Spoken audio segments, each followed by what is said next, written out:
On l'a appris en fin de matinée, l'opposant malien Soumaïla Cissé est mort du coronavirus. Il avait 71 ans, il était hospitalisé à Paris depuis quelques jours.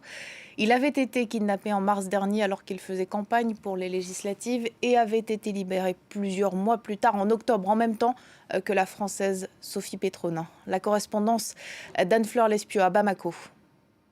Je me trouve devant la maison du père de Soumaïla Cissé où tous les proches du défunt sont venus, selon la coutume, présenter leurs condoléances à la famille.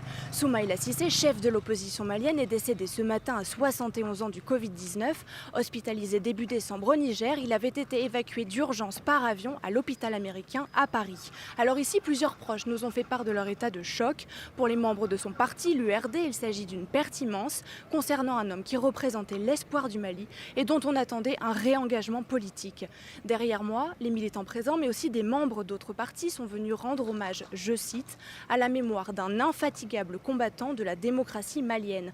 Il faut rappeler que Soumaïla Cissé, leader de l'opposition, avait été libéré début octobre avec l'otage française Sophie Pétronin ainsi que 2 Italiens après avoir été retenu 6 mois en otage par des groupes djihadistes alors qu'il se trouvait en campagne pour les législatives au sein de sa circonscription près de Tombouctou au nord du Mali.